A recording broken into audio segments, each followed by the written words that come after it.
Salut à tous les amis, j'espère que vous allez bien. Bienvenue dans cette nouvelle vidéo. Entre Ronaldinho et le Brésil, qu'est-ce qui se passe? Hier, Ronaldinho a écrit ceci sur son compte Instagram. Ça y est les amis, j'en ai marre. C'est un moment triste pour ceux qui aiment le football brésilien. Ça devient difficile de trouver l'esprit pour regarder les matchs. C'est peut-être l'une des pires équipes de ces dernières années. Elle n'a pas de dirigeants respectables, seulement des joueurs moyens pour la majorité. Je suis le football depuis tout petit, bien avant que je songe à devenir joueur. Je n'ai jamais vu une situation aussi mauvaise que celle-ci. Manque d'amour pour le maillot, manque de cran et le plus important de tous, le football. Je répète, notre performance a été l'une des pires choses que j'ai jamais vues. Quel dommage. Je déclare donc ma démission. Je ne regarderai aucun match de Copa América ni ne célébrerai aucune victoire.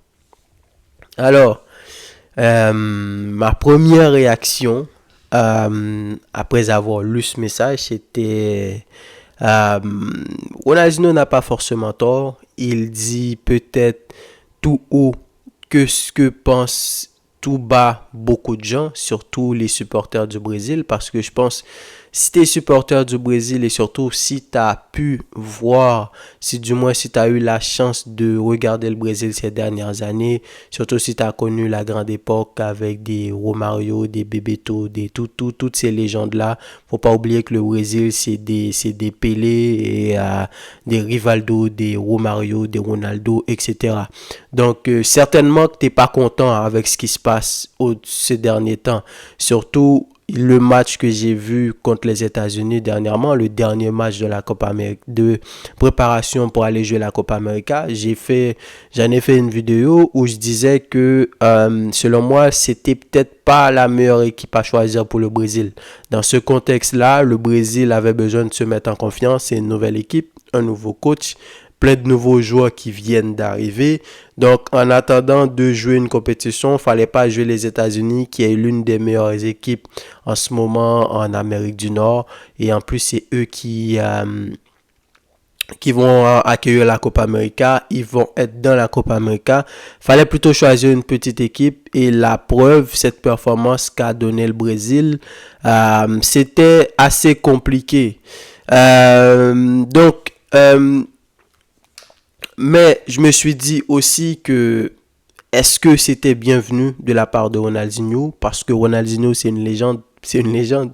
Vous savez tous ce que représente Ronaldinho dans le football. C'est le joueur qui m'a fait supporter le Barça. Ensuite, il y a eu Messi, Xavi, Iniesta, vous connaissez le reste. C'est un gars qui a tout gagné avec le Brésil. Coupe du Monde, Copa América. Il a gagné 2 ballons d'or. Certes, beaucoup de gens peuvent se dire que Ronaldinho n'a pas duré. S'il avait duré, s'il avait été beaucoup plus sérieux, peut-être qu'aujourd'hui, il serait encore plus loin dans la légende. Mais pour la petite période qu'il a fait, il a quand même gagné 2 ballons d'or. Il a quand même vraiment impressionné le monde du football. Donc, voyant tout ça, je me suis dit, quand il dit que c'est triste pour ceux qui aiment le football, je trouve qu'il n'a pas forcément tort. Et que ça peut devenir très difficile aussi pour regarder les matchs. Parce que moi-même, quand je regarde le Brésil, je trouve pas que c'est si intéressant que ça. À part quand il y a Neymar, lui, on sait que il va quand même nous faire quelque chose. C'est lui le boss de cette sélection-là. Et en ce moment, en l'absence de Neymar, on attend que Vinicius prenne le relais. Mais je pense que Vinicius, avec tout le talent qu'il a, le joueur qu'il est aujourd'hui, l'un des meilleurs joueurs à son poste, pour ne pas dire le meilleur ailier gauche qui existe. Présentement, si on devrait donner le ballon d'or, si on fait abstraction de la Coupe d'Europe, la Copa América qui arrive, je pense qu'aujourd'hui, on est tous d'accord pour dire que c'est Vinicius. Mais je ne pense pas que Vinicius, en tout cas ce Vinicius-là, peut déjà être le gars qui va emmener le Brésil à gagner cette Copa América. Alors, il peut me faire mentir, mais Je sens qu'on attend de lui qu'il soit un joueur du calibre de Neymar ou de Ronaldinho ou tous ces grands joueurs-là. Pour moi, il en est pas encore là. Comme il le dit, c'est un joueur qui aime jouer au foot, qui prend du plaisir. Et sur son côté, il n'y a personne qui peut rivaliser avec lui, tout simplement. Donc, voilà. Quand il dit que la majorité des joueurs, c'est des joueurs moyens, aujourd'hui, dans le football actuel, je suis peut-être pas d'accord avec lui parce que faut dire, c'est que le football a changé. Il n'y a plus des artistes comme ils en ont connu ces derniers temps. Messi va partir, Cristiano va partir, Ronaldinho, Zidane, ces joueurs-là, Iniesta, Xavi, Busquets. C'est vrai qu'on n'en fait plus de nos jours. Mais pour le football actuel, quand je regarde des Bruno Guimaraes, des Lucas Paqueta, c'est certes pas les meilleurs, mais ils jouent tous au très haut niveau. Il y a Rafinha, Vinicius dont je viens de parler qui est dans la course pour le Ballon d'Or. Il y a Rodrigo qui joue au Real Madrid, donc ils jouent tous dans le très haut niveau.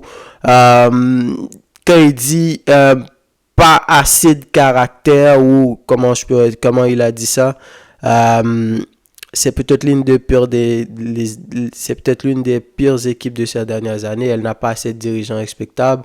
Le moment où il dit je suis dans le football bien avant que je sois à devenir joueur, je n'ai jamais vu une situation aussi mauvaise que celle-ci. Manque d'amour pour le maillot, manque de cran. Donc ouais, c'est ça que je cherchais, manque de cran. C'est vrai que quand on regarde cette sélection-là, on se dit c'est qui vraiment le boss, c'est qui le capitaine. Avant il y avait des Lucio, des Thiago Silva, mais aujourd'hui avec Marquinhos, je ne sais pas si c'est lui le capitaine ou Danilo. On peut se dire que c'est pas assez parce que le Brésil, c'est Danilo à droite, Bremer à gauche. La dernière fois, je disais que le choix de Beraldo en défense centrale à côté de Marquinhos, c'était la meilleure choix. Mais après, je me suis souvenu du défenseur d'Arsenal, là, celui qui s'appelle Gabriel. Je pense que avec la saison qu'il a fait, c'est lui qui a plus ou moins une légitimité pour jouer à côté de Marquinhos si on devrait faire un choix. Mais je sais pas, peut-être que c'était juste pour cette fois-ci en match amical qu'il allait jouer.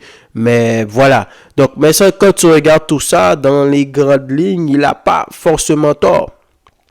Mais la partie qui m'intéresse le plus, c'est quand il dit je ne regarderai plus aucun match ni célébrer aucune victoire. Et là, il ne faut pas oublier, il a parlé de dirigeants aussi. Et là, je me suis dit, franchement, il y a un problème beaucoup plus que ça. C'est pas forcément Ronaldinho qui vient pour exprimer sa frustration, sa colère, parce que Ronaldinho, il sait ce qu'il représente dans le monde du football. Il sait que l'impact que peut avoir sa parole quand il prend la parole tout simplement.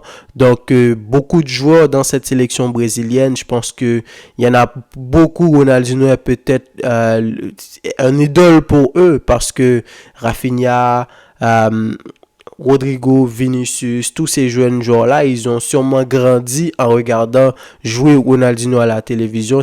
Il a peut-être inspiré beaucoup d'entre eux à représenter cette sélection brésilienne. Donc là, de voir Ronaldinho qui parle comme ça et qui dénigre cette sélection brésilienne-là, je me suis dit, s'il est quand même allé beaucoup trop loin, est-ce qu'il confirme un petit peu ce que je pense? C'est Rafinha derrière qui en a parlé, et le ton qu'il a employé, la manière dont il a parlé, on sent très bien qu'il y a un problème en dessous. Quand il dit que je ne sais pas si c'était une annonce ou pas, mais il y a quelques jours, on m'a dit qu'il avait demandé des billets à Vini Junior pour venir voir nos matchs. En tout cas, j'ai été surpris et je ne suis pas d'accord avec sa déclaration. Donc, c'est comme si personne ne s'attendait à ça. Tu as quelqu'un qui vient, qui affiche un visage avec toi, et après, tu entends dans les journaux, voilà ce qu'il a dit, voilà ce qu'il a dit. Et de voir Rafinha, l'un des joueurs titulaires de cette sélection-là, qui parle comme ça, déjà on peut se dire que si Rafinha le dit, c'est peut-être vrai. En tout cas, il a la légitimité de dire ça. S'il le dit, ça veut dire qu'il sait de quoi il parle. Et ce matin également, en enregistrant cet audio pour faire la vidéo, j'ai entendu qu'il est revenu sur ses propos en déclarant que voilà, il voulait, si je dois vous lire le texte, je dis ça pour avoir une réaction de tout le monde. Je vais soutenir le Brésil comme jamais auparavant. Le Brésil a besoin de ce soutien. Les jeunes joueurs ont beaucoup de talent et ont cruellement besoin de soutien du peuple brésilien. C'est la Copa América et nous pouvons revenir avec le trophée. Je me suis associé à Rexona pour soutenir le Brésil et nous allons créer une chaîne massive de soutien pour le Brésil. Donc là, deux déclarations complètement différentes. Hier, d'un côté, il a dit qu'il allait rien regarder, qu'il y avait personne qui l'intéressait dans cette équipe-là, pas de dirigeant, aucun caractère, des joueurs moyens, etc. T'as Rafinha derrière qui lance une pique et là maintenant, lui qui parle comme ça, donc ça te prouve que voilà, c'était pas la première impression que j'ai eue, c'était pas ça, c'était pas un joueur qui était juste frustré, hein. J'imagine tu as regardé le match Brésil contre les États-Unis, il y a de quoi être frustré si tu es un véritable fan et que tu aimes ce Brésil là, mais vu ce qui s'est passé, les déclarations qui sont venues juste après et lui qui revient sur ses propos de cette manière-là, donc il n'y a aucune cohérence dans ses propos et c'est dommage. Dommage pour une légende comme Ronaldinho parce que, comme je viens de le dire, Ronaldinho c'est un joueur qui a sûrement inspiré beaucoup de monde de la planète de foot, même ceux qui sont peut-être pas brésiliens. Ils ont aimé Ronaldinho, la légende qu'il a été. Et on attend plus, forcément beaucoup plus de sa part. On n'attend pas qu'il soit comme tous les autres qui peuvent venir exposer leur frustration. Quand tu es une légende, on a besoin que tu aides l'équipe, ne pas cracher en quelque sorte sur cette sélection-là parce que qui dit Brésil dit Ronaldinho, qui dit Brésil dit Ronaldo et toutes les autres légendes qui ont porté ce maillot-là. Donc, de toute façon, j'espère que ça va pas affecter la sélection brésilienne et on dirait que le ton qu'a employé Rafinha, on dirait que c'est pas le cas. J'espère que ça va les booster parce que le Brésil en forme, l'Argentine en forme, ça veut dire qu'on va regarder une très grande compétition. Faut pas oublier l'Uruguay, la Colombie, hein, qui fait partie de l'une des meilleures équipes en ce moment en Amérique du Sud. Et pour terminer, je dirais que les joueurs, ils sont ce qu'ils sont. Il faut aimer les joueurs pour ce qu'ils nous ont montré sur le terrain. En dehors du terrain, on ne les connaît pas, on ne sait pas qui ils sont. Mais quoi qu'il arrive, pour moi, ça ne va pas affecter, je vais dire, le respect que j'ai pour Ronaldinho. Hein. Le joueur sur le terrain, on sait qu'un joueur comme ça, il y en a peu. Et peut-être qu'on n'en verra plus jamais. Hein. Et donc, voilà, c'est ce que je pense. Et n'hésitez pas à me donner votre avis dans les commentaires. Comment est-ce que vous voyez tout ça? Et quant à moi, je vous dis à la prochaine pour une nouvelle vidéo. Salut!